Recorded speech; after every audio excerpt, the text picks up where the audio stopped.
News on தமிழின் 8 மணி செய்திகளுக்கு உங்களை வரவேற்பது சிவமாயகுமரன்.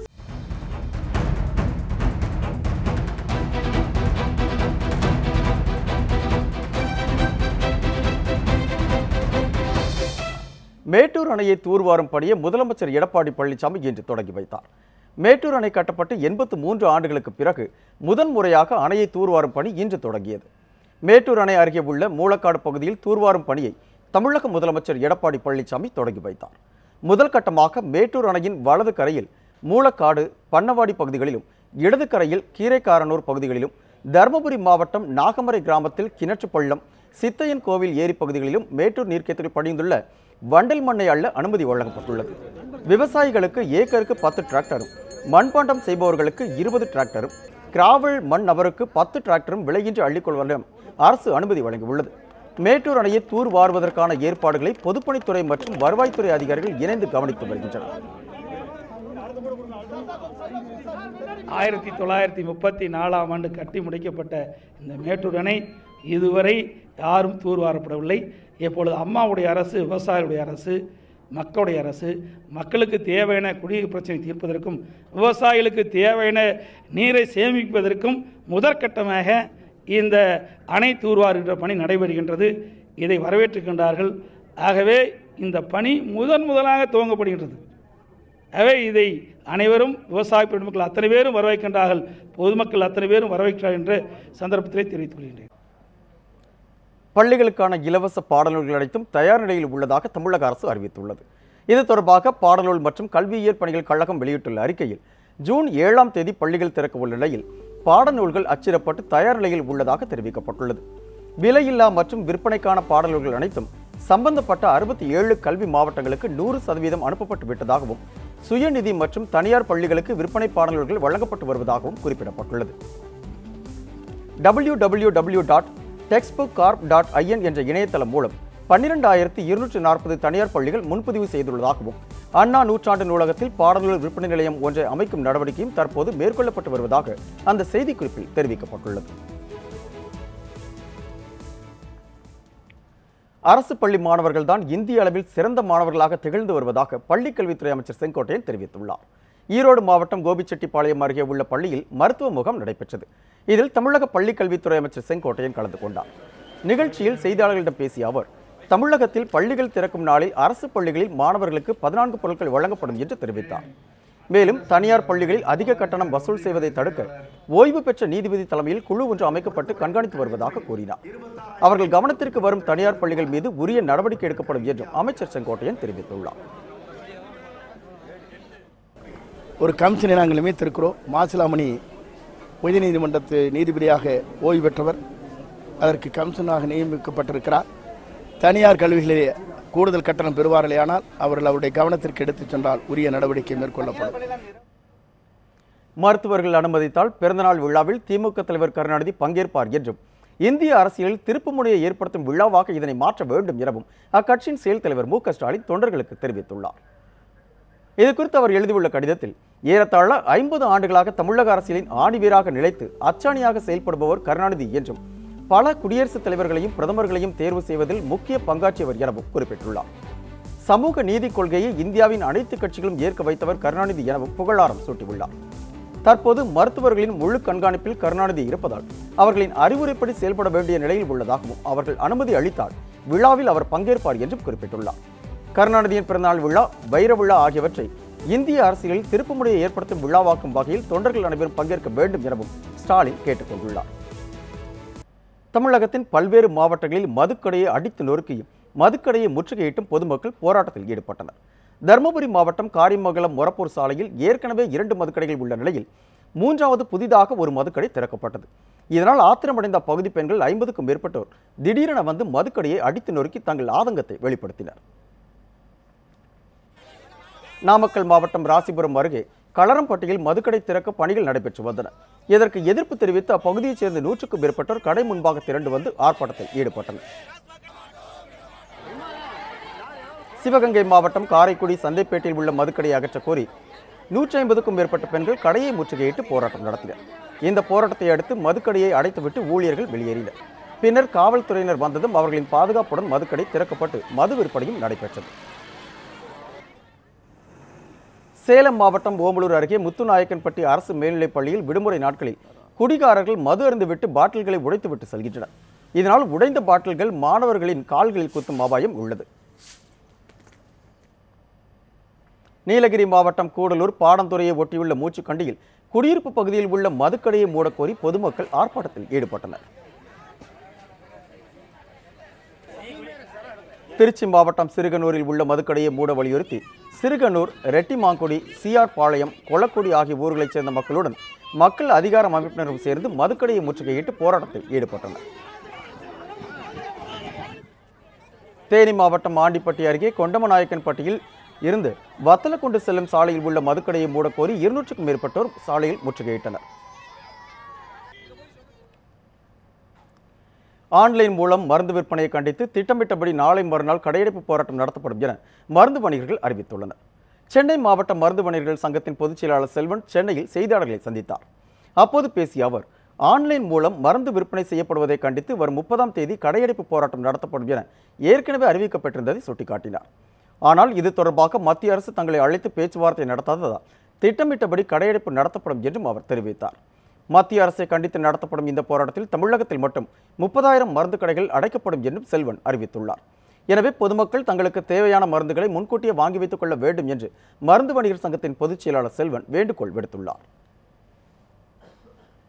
மத்திய அரசு இதுவரை எங்களை பேச்சுவார்த்தைக்கு கூட 8 லட்சம் மருந்து வணிகர்கள் கொண்ட மிகப்பெரிய அகில இந்திய சங்கத்தினுடைய ஒரு மிகப்பெரிய ஒரு சங்கத்தினை பேச்சுவார்த்தைக்கு கூட அழைக்காத ஒரு சூழ்நிலையை மத்திய அரசு ஏற்படுத்தி இருக்கிறது வன்மையாக கண்டிக்கத்தக்கது, வருத்தப்படக்கூடிய ஒரு செயலாக நாங்கள் கருதுகின்றோம். எனவே திட்டமிட்டபடி நேற்றைய தினம் வரை அவர்கள் பேச்சுவார்த்தைக்கு எங்களை அழைக்கவில்லை, இந்த நிமிடம் வரை அழைக்கவில்லை. எனவே நாளைய தினம் பேச்சுவார்த்தைக்கு அழைத்தால் கூட நாங்கள் அதை புறக்கணித்து வருகின்ற செவ்வாய்க்கிழமை அன்று ஒரு நாள் போராட்டத்தினை நடத்த அகில இந்திய மருந்து வணிக சங்கம் முடிவு செய்துள்ளது. ரஜினிகாந்த் நடிக்கும் காலா படத்தின் படப்பிடிப்பு மும்பையில் இன்று தொடங்கியது. மாபெரும் வெற்றி பெற்ற கபாலி படத்தை தொடர்ந்து பாரஜித் இயக்கத்தில் ரஜினி நடிக்கும் புதிய படம் காலா. இந்த படத்தில் ரஜினியுடன் ஹியூமா குரேஷி, அஞ்சலி பாட்டில், சமுத்திரக்கனி உள்ளிட்டோர் நடிக்கின்றனர். நடிகர் தனுஷ் தயாரிக்கும் இந்த படத்திற்கு சந்தோஷ் நாராயணன் இசையமைக்கிறார். காலா படத்தின் படப்பிடிப்பில் கலந்து கொள்வதற்காக நடிகர் ரஜினிகாந்த் நேற்று சென்னையிலிருந்து மும்பை சென்றார். இந்நிலையில் மும்பையின் முக்கிய பகுதியில் காலா படத்தின் படப்பிடிப்பு இன்று திட்டமிட்டபடி தொடங்கியது. காலா படத்தின் ஷூட்டிங் காட்சிகள் வெளியாகி இணையதளத்தில் வைரலாக பரவி வருகிறது. இயக்குனர் சமுத்திரக்கனியுடன் இணைந்து ரஜினி நடிப்பது, தான் நடித்த காட்சிகளை பாரஞ்சித்துடன் இணைந்து ரஜினி சரிபார்ப்பது உள்ளிட்ட காட்சிகள் இணையதளத்தில் வெளியாகியுள்ளன. ராமநாதபுரம் நகராட்சியில் அரசு சார்பில் அமைக்கப்பட்ட தாய்மார்கள் பாலூட்டும் அறை மதுபான பாராக மாறி வரும் அவல நிலை ஏற்பட்டுள்ளது. ஜெயலலிதா முதலமைச்சராக இருந்தபோது தாய்மார்கள் குழந்தைகளுக்கு பாலூட்டுவதற்காக பல்வேறு இடங்களில் தனி அறைகள் அமைக்கப்பட்டன. அங்கு இருக்கை வசதிகள், காற்றாடி, கண்ணாடி அறைகள் அமைக்கப்பட்டு பல்வேறு வசதிகளும் செய்து தரப்பட்டன. இதேபோல் ராமநாதபுரம் பேருந்து நிலையத்திலும் அரசு சார்பில் தாய்மார்கள் பாலூட்டும் அறை ஒன்று அமைக்கப்பட்டது. இதனிடையே கடந்த சில நாட்களாக இந்த அறை மதுபான பாராக மாறி வருவதாக பொதுமக்கள் புகார் தெரிவித்துள்ளனர். அறை அருகிலேயே சிலர் குடித்துவிட்டு படுத்து விடுவதாக குற்றச்சாட்டுகள் எழுந்துள்ளது. இதனால் அங்கு செல்வதற்கே தாய்மார்கள் பெரும் அச்சம் அடைந்துள்ளனர். எனவே இது தொடர்பாக உரிய நடவடிக்கை எடுக்க வேண்டும் என அப்பகுதி மக்கள் கோரிக்கை விடுத்துள்ளனர். அந்த பாலூட்டும் அறைகள் இப்போது மது அருந்தும் கூடாரமாக மாறி போயிருக்கிறது. இது சம்பந்தமாக உடனடியாக நகராட்சி நிர்வாகம் அங்கு மது அருந்துவர்களிடமிருந்து அந்த அறைகளை பாதுகாப்பதோடு அதை கண்காணிக்கவும் வேண்டும். இறைச்சிக்காக மாடுகளை விற்க தடை விதிக்கப்பட்டதன் எதிரொலியாக பிரசித்தி பெற்ற அந்தியூர் மாட்டுச்சந்தை வெறிச்சோடியது. இதனால் வியாபாரிகள் கலக்கமடைந்துள்ளனர். மிகவும் பழமையான இந்த கால்நடை சந்தையிலிருந்து தமிழகம் முழுவதும் இருந்து விவசாயிகள் மாடுகளை வாங்குவதும் விற்பனை செய்வதும் வழக்கம்.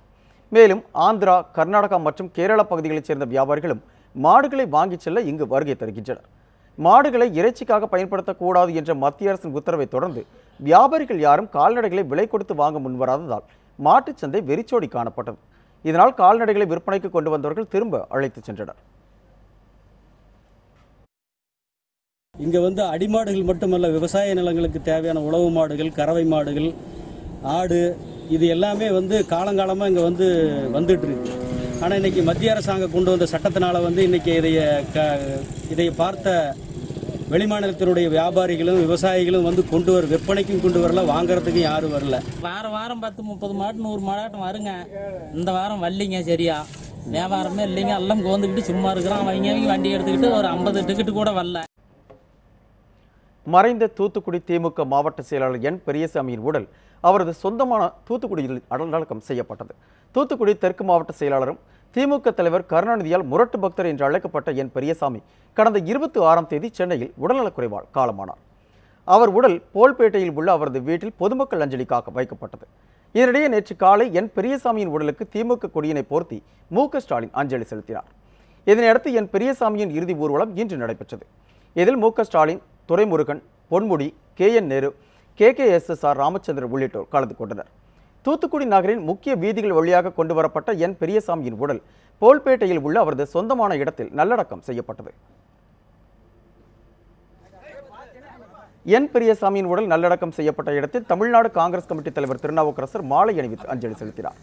பின்னர் பேசிய திருநாவுக்கரசர் என் பெரியசாமியின் மறைவு திமுகவுக்கும் தூத்துக்குடிக்கும் பெரிய இழப்பு என்று குறிப்பிட்டார். இறைச்சிக்கு மாடுகளை விற்பனை செய்ய மத்திய அரசு விதித்திருக்கும் தடையை கண்டித்து கோவை ரயில் நிலையத்தை முற்றுகையிட்ட போராட்டக்காரர்களுக்கும் காவல்துறையினருக்கும் இடையே தள்ளுமுள்ளு ஏற்பட்டது. இறைச்சிக்காக மாடுகளை விற்பனை செய்ய மத்திய அரசு தடை விதித்துள்ளதற்கு கண்டனம் தெரிவித்து பல்வேறு இடங்களில் போராட்டங்கள் நடைபெற்று வருகின்றன. அதன் ஒரு பகுதியாக SDPI கட்சியினர் கோவை ரயில் நிலையம் முன்பு முற்றுகை போராட்டத்தில் ஈடுபட்டனர். போராட்டத்தின் போது மத்திய அரசை கண்டித்து அவர்கள் முழக்கங்களை எழுப்பினர். அப்போது காவல்துறையினரின் தடுப்புகளை மீறி நுழைய முயன்ற அவர்களை போலீசார் தடுத்து நிறுத்தியதால் இரு தரப்பினருக்கும் இடையே தள்ளுமுள்ளு ஏற்பட்டது.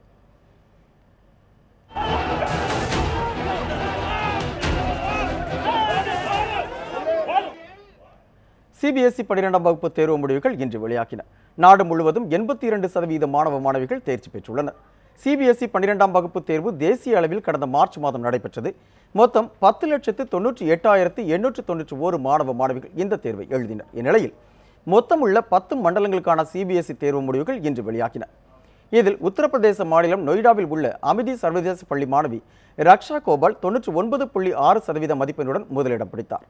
சண்டிகரை சேர்ந்த DAV பள்ளி மாணவி பூமி சாவந்த் 99.4% மதிப்பெண்களுடன் இரண்டாவது இடமும், பவன் வித்யாலயா பள்ளி மாணவி ஆதித்யா ஜெயின் 99.2% மதிப்பெண்ணுடன் மூன்றாவது இடத்தையும் பெற்றுள்ளனர். கடந்த ஆண்டு தேர்ச்சி விகிதம் 83% இருந்த நிலையில் இந்த ஆண்டு 1% குறைந்துள்ளது குறிப்பிடத்தக்கது. கொடைக்கானலில் நடைபெற்று வரும் கோடை விழாவை முன்னிட்டு தோடர் இன மக்களின் பாரம்பரிய நடன நிகழ்ச்சி நடைபெற்றது. மலைகளின் இளவரசி என்று அழைக்கப்படும் கொடைக்கானலில் கடந்த 20ஆம் தேதி மலர் கண்காட்சியுடன் கோடை விழா தொடங்கியது. இதில் நாள்தோறும் பல்வேறு கலை நிகழ்ச்சிகள் மற்றும் விளையாட்டுப் போட்டிகள் நடத்தப்பட்டு வருகின்றன. விழாவின் முக்கிய நிகழ்வாக இன்று பிரயன் பூங்காவில் தோடர் இன மக்களின் பாரம்பரிய நடன நிகழ்ச்சி நடைபெற்றது. இதில் கலந்து கொண்ட தோடர் இன மக்கள் பாடல் பாடியும் நடனம் ஆடியும் அசத்தினர்.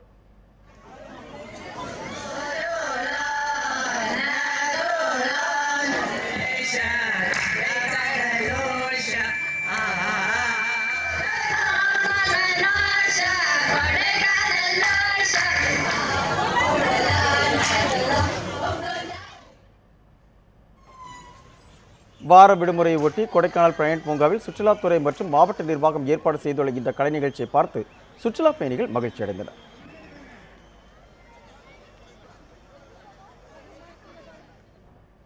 வங்கக்கடலில் உருவாகியுள்ள காற்றழுத்த தாழ்வுநிலை காரணமாக கடலூர், நாகை, பாம்பன், புதுச்சேரி ஆகிய துறைமுகங்களில் 1ஆம் எண் புயல் எச்சரிக்கை கூண்டு ஏற்றப்பட்டுள்ளது. இந்த காற்றழுத்த தாழ்வுநிலை வலுவடைந்து புயல் சின்னமாக மாறவும் வாய்ப்புள்ளதாக வானிலை ஆய்வு மையம் அறிவித்துள்ளது. இதனால் அசாம், மேகாலயா, திரிபுரா உள்ளிட்ட மாநிலங்களில் கனமழை பெய்ய வாய்ப்புள்ளதாகவும் இந்திய வானிலை ஆய்வு மையம் கூறியுள்ளது.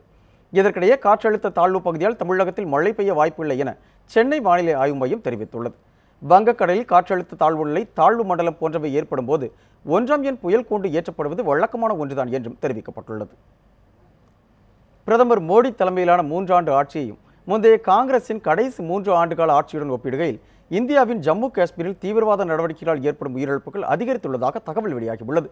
இது பற்றிய கூடுதல் விவரங்களை இனி காணலாம்.